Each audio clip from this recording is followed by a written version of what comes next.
아빠, 저 한국으로 갈 거예요. 민준 오빠와 결혼하기로 했어요. 아빠, 저는 더 이상 총알 빼내는 의사가 되고 싶지 않아요. 그날 저녁 우리 집 식탁에서 딸 에밀리가 한 말입니다. 순간 제 심장이 멈추는 줄 알았어요. 총알 빼내는 의사라니 우리가 언제부터 그런 일을 하고 있었던 걸까요? 시애틀 메디컬 센터 응급실에서 30년을 보내온 저에게는 너무나 익숙한 일상이었어요. 하버드 의대를 졸업한 딸은 우리 병원 최고의 레지던트였는데 그런 아이가 모든 걸 포기하고 떠난다니요. 에밀리야, 네가 미쳤다는 건 확실해. 하지만 그때는 몰랐습니다.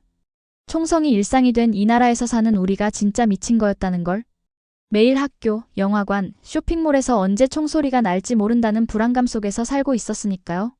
저는 피터 윌슨, 65세의 응급의학과 주임의사입니다. 딸 때문에 시작된 제 인생 최대의 모험 이야기를 들려드릴게요. 안녕하세요. 저는 피터 윌슨입니다. 시애틀 메디컬 센터에서 30년간 응급의학과 주임의사로 일해왔어요. 올해 65세, 은퇴를 2년 앞두고 있던 평범한 의사였죠. 제가 이 병원에 온 1993년, 응급실은 정말 지금과는 다른 곳이었습니다. 주말 밤이면 취객들, 교통사고 환자들, 가끔 사냥 중 실수로 다친 환자가 전부였어요. 총상 환자는 한 달에 한두 명 정도였죠. 하지만 10년 전부터 모든 게 바뀌었어요. 이제는 매주 총상 환자가 실려와요. 학교 총격 사건, 쇼핑몰 총격 사건, 길거리 총격 사건. 응급실 침대 중 30%가 총기 사고 관련 환자들로 채워지는 게 일상이 되었습니다. 가장 충격적이었던 건 작년 여름이었어요. 8살 여자아이가 놀이터에서 놀다가 유탄에 맞아 실려왔어요. 동네 갱단간 총격전에 휘말린 거였죠. 그 아이 엄마가 응급실에서 울부짖는 소리가 아직도 귀에 맴돌아요. 왜 우리 아이가? 그냥 그네를 타고 있었는데? 저는 심장마비 환자를 구하고 교통사고 환자를 치료하는 의사가 되고 싶었어요. 언제부턴가 총알을 파내고 총상을 꿰매는 일이 제 주 업무가 되어버렸습니다.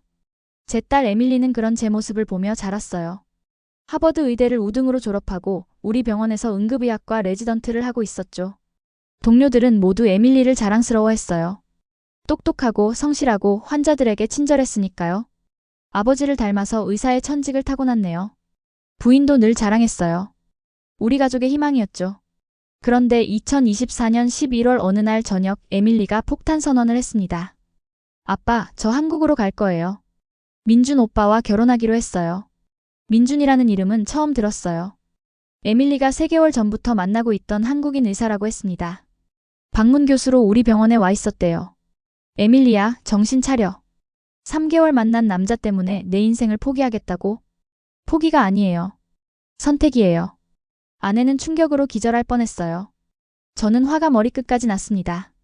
7년간의 의대 과정, 4년간의 레지던트 과정을 모두 포기하고 낯선 나라로 떠난다니요. 그 남자가 뭔데? 너를 꼬신 거 아니야? 아빠, 저는 더 이상 총알 빼내는 의사가 되고 싶지 않아요. 그 말에 저는 할 말을 잃었어요. 언제부터 우리가 총상치료 전문가가 되어 있었던 걸까요? 어제도 16세 소년이 학교 앞에서 총에 맞아 실려왔어요. 학교에서 집으로 걸어가다가요. 아빠, 이게 정상인가요? 에밀리의 눈에 눈물이 고였습니다. 민준 오빠가 말했어요. 한국에서는 이런 일이 거의 없대요. 아이들이 학교에서 총기 훈련을 받지 않아도 되고 부모들이 아이를 학교에 보낼 때마다 걱정하지 않아도 되는 곳이래요. 그날 밤 저는 잠을 이룰 수 없었어요. 에밀리의 말이 계속 머릿속을 맴돌았습니다. 정말 이게 정상인가? 손자가 다니는 초등학교에서도 매달 총격 대비 훈련을 해요. 아이들이 책상 밑에 숨는 연습을 하는 게 일상이라니요. 영화관에 가면 항상 비상구부터 확인해요. 쇼핑몰에서도 마찬가지고요. 언제 어디서 총소리가 날지 모르니까요. 이런 불안감이 우리 일상 깊숙이 자리 잡고 있었던 거예요. 하지만 저는 여전히 에밀리의 결정을 받아들일 수 없었습니다. 너무나 갑작스럽고 터무니없어 보였거든요. 일주일 후 병원에서 또 다른 비극이 일어났어요. 시애틀 대학교에서 총격 사건이 발생했고 8명의 환자가 우리 응급실로 실려왔습니다. 그중 가장 어린 환자는 불과 18세 여학생이었어요. 또야. 또 이런 일이. 에밀리가 6시간 연속 수술을 마치고 나오며 중얼거렸어요. 손은 여전히 떨리고 있었고 수술복에는 피가 묻어 있었습니다. 아빠, 이번 주만 벌써 4번째예요. 저 더 이상 못하겠어요. 에밀리가 폰을 꺼내 민준의 사진을 보여줬어요. 30대 중반으로 보이는 차분하고 지적인 인상의 남자였죠. 민준 오빠가 어제 한국 응급실 사진을 보내줬어요. 사진 속 한국 병원은 깨끗하고 질서정연해 보였어요. 무엇보다 환자들이 평온해 보였고 의료진들도 여유 있어 보였습니다. 여기서는 총상 환자가 거의 없대요. 작년 한 해 동안 단 2명이었다고 해요. 그것도 사냥을 하다가. 에밀리야, 그래도 너무 성급한 거 아니야? 3개월 만에 인생을 바꾸다니. 아빠가 엄마와 만난 지 얼마 만에 결혼했어요? 할 말이 없었어요. 저희도 4개월 만에 결혼했거든요. 며칠 후 더욱 충격적인 일이 벌어졌습니다. 제 오랜 동료인 브라이언 박사의 17살 아들이 다니는 고등학교에서 총격 사건이 일어난 거예요. 다행히 그의 아들은 무사했지만 같은 반 친구 2명이 목숨을 잃었어요. 피터, 나는 내 아들을 더 이상 학교에 보낼 수가 없어. 매일 아침 오늘은 무사히 돌아올까? 라는 생각부터 해야 한다니. 브라이언은 완전히 무너져 있었어요. 30년 동안 함께 일한 동료였는데 이렇게 절망적인 모습은 처음이었죠. 그날 저녁 저는 처음으로 에밀리와 진지한 대화를 나누었어요. 에밀리야, 아빠가 왜 너의 결정을 받아들이기 어려운지 알겠니? 네, 알아요. 아빠 입장에선 이해가 안 가죠. 하지만 내 마음도 알 것 같아. 솔직히 말하면 나도 이런 상황이 지겨워. 에밀리의 눈이 커졌어요. 정말요? 아빠도 그렇게 생각하세요? 어릴 때부터 너를 영화관이나 쇼핑몰에 데려갈 때마다 비상구부터 확인했어. 총격 사건이 일어나면 어떻게 대피할지 항상 계획을 세워뒀지. 이게 정상적인 부모가 해야 할 일인가? 에밀리가 조용히 말했어요. 아빠, 저도 어릴 때부터 무서웠어요. 학교에서 총기 훈련할 때마다 혹시 진짜 일어나면 어떡하지? 라고 생각했어요. 영화관에서 큰 소리만 나도 움츠러들었고요. 그 순간 깨달았어요. 우리 가족 모두가 이런 불안 속에서 살고 있었다는 걸. 민준 오빠가 처음 미국에 왔을 때 가장 놀란 게 뭔지 아세요? 총소리였어요. 진짜 총소리를 들어본 게 처음이었대요. 상상이 안 됐어요. 총소리를 평생 듣지 않고 살 수 있다니. 그리고 한국에서는 경찰도 평소에 총을 안 가지고 다녀요. 필요할 때만 지급받는다고 해요. 2주 후 에밀리가 민준을 우리 집에 데려왔어요. 처음 만나는 한국인이었죠. 안녕하세요, 아버님. 저는 김민준입니다. 유창한 영어와 정중한 인사의 첫인상은 괜찮았어요. 하지만 여전히 경계심은 있었죠.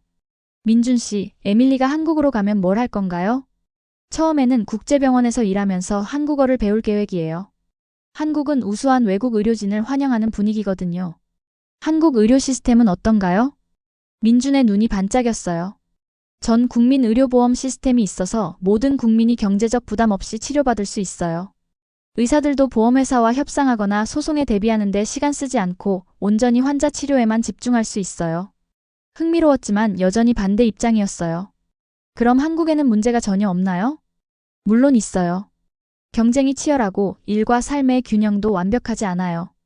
하지만 적어도 총기 폭력 걱정은 하지 않아도 되죠. 민준이 갑자기 제안했어요. 아버님, 혹시 한국에 한번 오시는 건 어떠세요? 직접 보시면 더 잘 이해하실 거예요. 갑작스러운 제안에 당황했어요. 꼭 오세요, 아빠. 제 결혼식도 있고요. 그날 밤 아내와 상의했어요. 여보, 에밀리를 그냥 보낼 수는 없어. 적어도 그 나라가 어떤 곳인지는 봐야겠어. 당신이 가서 그 아이 정신 차리게 해요. 7년간 공부한 걸 포기하게 할 순 없어요. 결국 저는 에밀리의 결혼식에 참석하기로 했어요. 한국이 어떤 나라인지 직접 보고 가능하다면 딸을 설득해서 데려오겠다는 마음이었죠. 출국 2주 전 시애틀에서 또 다른 대규모 총격 사건이 발생했어요. 다운타운 쇼핑몰에서 무차별 총격이 있었고 7명이 숨지고 15명이 다쳤습니다. 그곳은 제가 자주 가던 스타벅스가 있는 곳이었어요. 그날도 커피를 마시러 갈 계획이었는데 응급수술 때문에 못 갔던 거죠. 만약 내가 거기 있었다면? 그 생각이 머릿속을 떠나지 않았어요. 이제는 일상적인 장소조차 안전하다고 느껴지지 않았습니다. 공항으로 가는 택시 안에서 라디오를 들었어요. 이번 주 들어 전국적으로 발생한 총기 사건은 모두 12건으로 운전사에게 라디오를 꺼달라고 했어요. 더 이상 듣고 싶지 않았거든요. 14시간의 긴 비행 끝에 인천국제공항에 도착했어요. 첫인상은 놀라웠습니다. 공항 보안 요원들이 총을 차고 있지 않더라고요. 미국 공항에서는 상상할 수 없는 광경이었죠. 출입국 심사도 간단하고 빨랐어요. 심사관이 친절하게 웃으며 물었어요. 방문 목적이 무엇인가요? 딸 결혼식 참석입니다.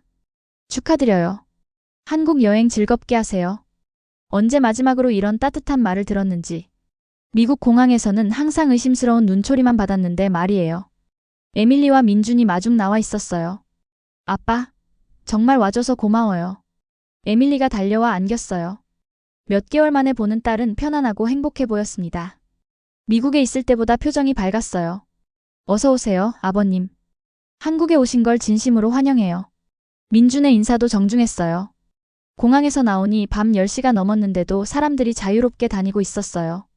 특히 젊은 여성들이 혼자서도 편안하게 걸어다니는 모습이 눈에 띄었어요. 지하철로 시내에 갈 거예요. 지하철이요? 이 늦은 시간에? 네, 밤 12시까지 운행해요. 안전하니까 걱정 마세요. 지하철역에 들어가니 깨끗하고 현대적이었어요. 무엇보다 사람들이 질서정연하게 줄을 서서 기다리고 있었죠. 미국 지하철역의 어수선함과는 완전히 달랐어요. 전철 안에서 주변을 관찰했어요. 늦은 시간임에도 여성들, 심지어 나이 든 분들까지 편안하게 앉아 있었어요. 누구도 경계하거나 불안해하지 않았죠. 미국이었다면 이 시간에 대중교통을 이용하는 건 꽤 위험한 일인데. 아빠, 어때요? 생각하던 것과 달라요? 생각보다 훨씬 안전해 보이네. 서울역에 도착해 지상으로 올라오니 화려한 야경이 펼쳐졌어요. 네온 사인들이 반짝이고 늦은 시간임에도 거리는 활기찼습니다. 와, 정말 현대적이에요. 한국은 한국전쟁 후 빠르게 재건되었어요. 그래서 도시 인프라가 비교적 최신이에요. 택시를 타고 호텔로 가는 길 창밖을 바라보며 생각했어요. 이곳이 정말 에밀리가 새 인생을 시작할 곳이구나. 호텔에 도착해 체크인을 했어요. 놀랍게도 프런트 직원들이 영어를 매우 유창하게 했습니다.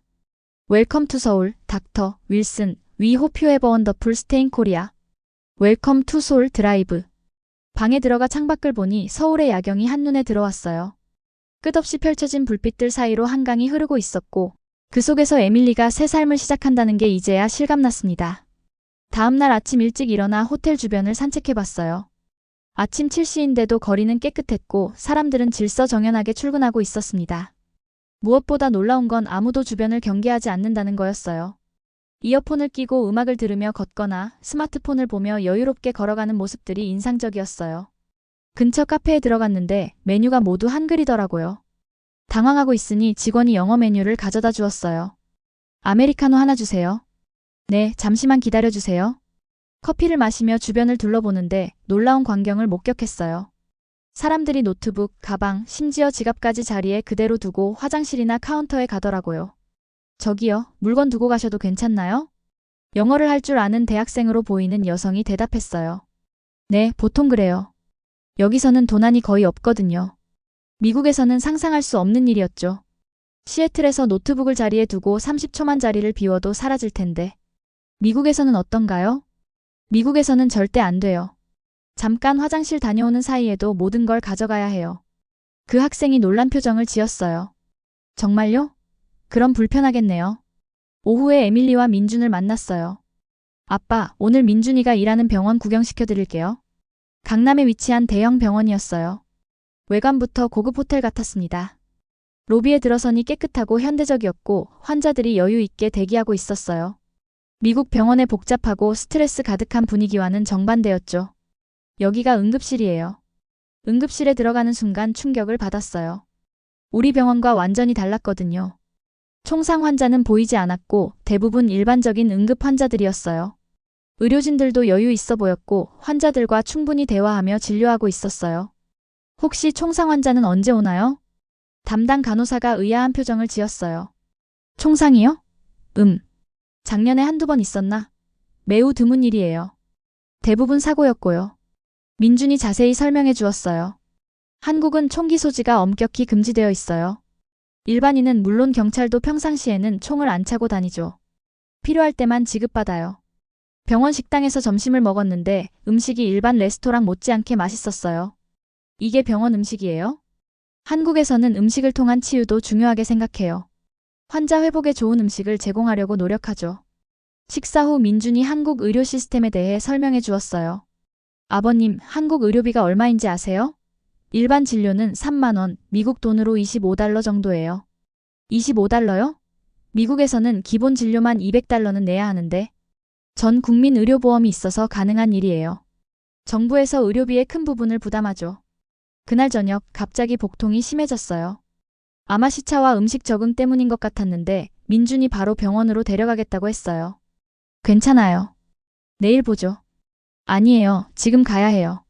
24시간 응급실이 열려 있으니까요. 밤 11시에 병원에 도착했는데 접수가 간단했어요. 여권만 보여주면 되더라고요. 외국인이라 비용이 조금 더 나올 수 있어요. 10만 원 정도요. 10만 원이면 80달러 정도죠. 미국에서는 응급실만 가도 500달러는 기본인데 놀랍게도 의사를 만나는데 20분밖에 안 걸렸어요. 미국에서는 응급실에서 몇 시간씩 기다리는 게 일반적인데 말이죠. 위내시경 검사를 해보시는 게 좋겠어요. 지금요? 이 늦은 시간에? 네, 바로 할 수 있어요.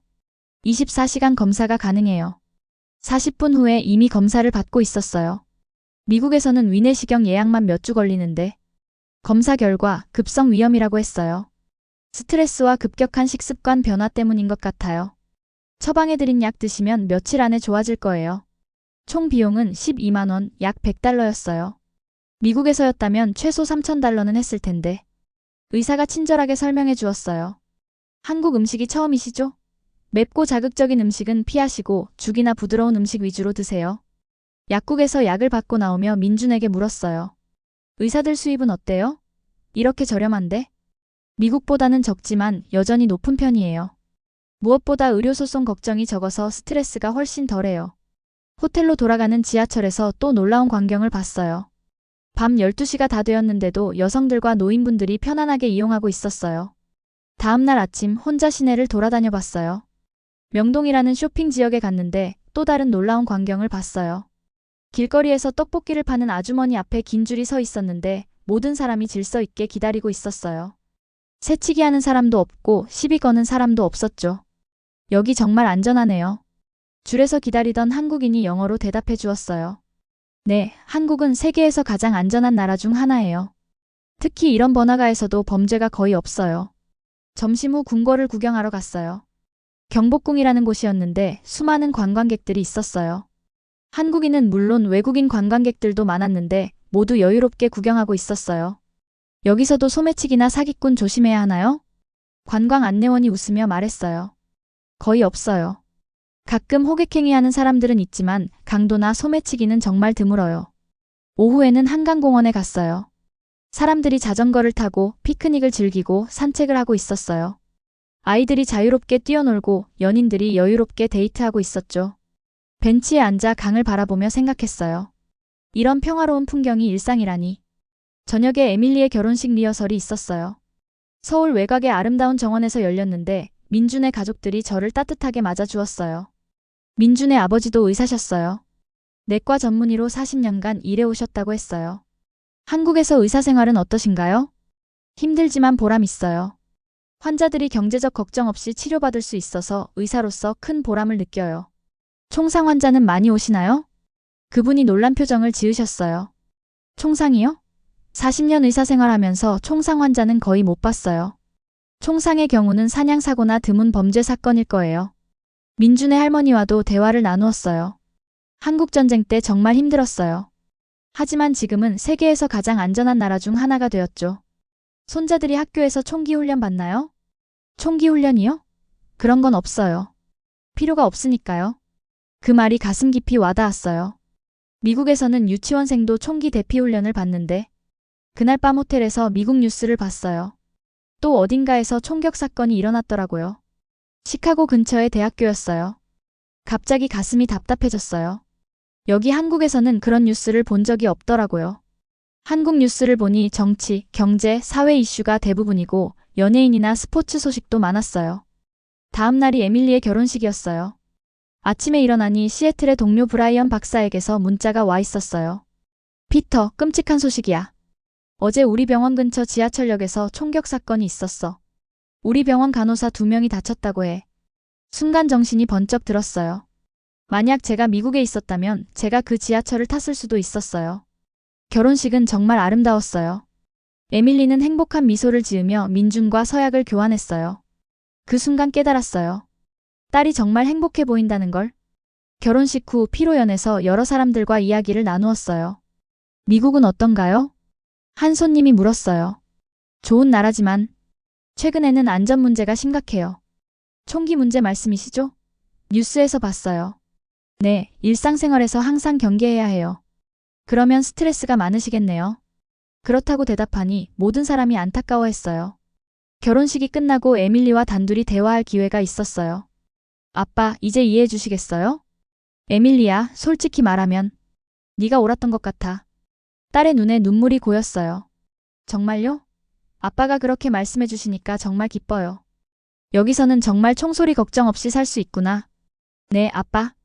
그리고 의사로서 정말 환자 치료에만 집중할 수 있어요. 보험회사와 싸우거나 소송 걱정할 필요 없이 말이에요. 그럼 너는 여기서 정말 행복할 수 있겠네. 네, 그리고 아빠도. 에밀리가 조심스럽게 말을 꺼냈어요. 아빠도 한국에서 사시는 건 어떠세요? 그 순간 깨달았어요. 저도 이미 그런 생각을 하고 있었다는 걸. 그날 밤 처음으로 마음 편히 잠들 수 있었어요. 총소리나 사이렌 소리 없이 조용하고 평화로운 밤이었거든요. 한국에서의 일주일은 순식간에 지나갔어요. 미국으로 돌아가는 날 아침, 에밀리와 민준이 공항까지 배웅을 와주었습니다. 아빠, 정말 가셔야 해요? 응, 아빠도 정리할 게 있어서. 하지만 속마음은 달랐어요. 이미 마음속으로는 결정을 내린 상태였거든요. 비행기에서 14시간 동안 계속 생각했어요. 한국에서 경험한 모든 것들이 머릿속을 맴돌았습니다. 총소리 없는 밤, 물건을 맡겨둬도 안전한 카페, 저렴하면서도 우수한 의료 시스템, 그리고 무엇보다 일상 속 깊숙이 자리 잡은 평화로움. 시애틀 공항에 도착하자마자 현실을 마주했어요. 무장한 경비원들, 뉴스에서 나오는 또 다른 총격 사건 소식. 마치 다른 세계에서 온 것 같았어요. 집에 도착해 아내에게 말했어요. 여보, 에밀리가 옳았어. 무슨 소리예요? 설득해서 데려오기로 했잖아요. 아니야. 우리가 틀렸어. 한국에서 일주일 동안 단 한 번도 총소리를 걱정하지 않았어. 그게 얼마나 소중한 건지 이제야 알겠어. 며칠 후 병원에 복귀했는데 첫날부터 총상 환자 2명이 실려왔어요. 한 명은 12세 소년이었어요. 학교에서 집으로 오는 길에 유탄에 맞았다고 했습니다. 수술실에서 총알을 빼내며 생각했어요. 이 아이가 한국에 있었다면. 그날 저녁 마침내 결심했어요. 병원장실을 찾아가 사직서를 냈습니다. 피터, 갑자기 왜 그래? 은퇴까지 2년 남았잖아. 더 이상 총알 빼내는 의사가 되고 싶지 않습니다. 에밀리가 했던 말을 그대로 따라했어요. 집에 돌아와 아내에게 말했어요. 한국으로 가자. 거기서 노후를 보내는 거야. 미쳤어요? 65세의 새로운 나라로. 여보, 우리 손자들을 생각해봐. 이 아이들이 총기 훈련받지 않고 자랄 수 있는 곳이 있다면? 결국 아내도 동의했어요. 6개월 후 우리는 모든 걸 정리하고 한국으로 떠났습니다. 지금 저는 서울에서 작은 클리닉을 운영하고 있어요. 주로 외국인 환자들을 돌보고 있죠. 한국어도 조금씩 배우고 있고요. 무엇보다 좋은 건 매일 밤 평화롭게 잠들 수 있다는 거예요. 총소리 걱정 없이 손자들이 학교에서 안전하게 배울 수 있다는 안도감과 함께 말이죠. 에밀리는 한국어를 빠르게 익혀서 이제 한국 의사면허 시험을 준비하고 있어요. 민준과 행복하게 살고 있고 곧 아이도 생길 예정이에요. 저는 이제 65세의 새로운 인생을 시작했어요. 늦었다고 생각할 수도 있지만 매일이 감사해요.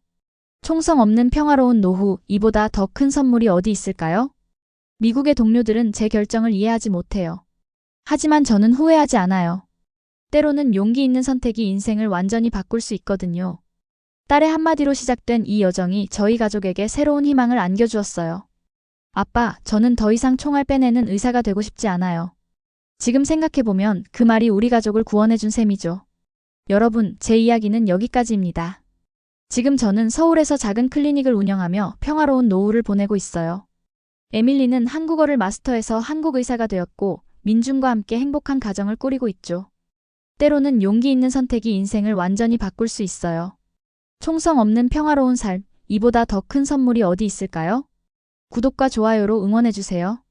더 많은 감동 스토리로 찾아뵙겠습니다. 감사합니다. 이 영상이 유익하고 재미있으셨나요? 영상이 마음에 드셨다면 구독과 좋아요 부탁드리겠습니다. 오늘도 여러분의 건강과 행복한 미소를 기원하겠습니다.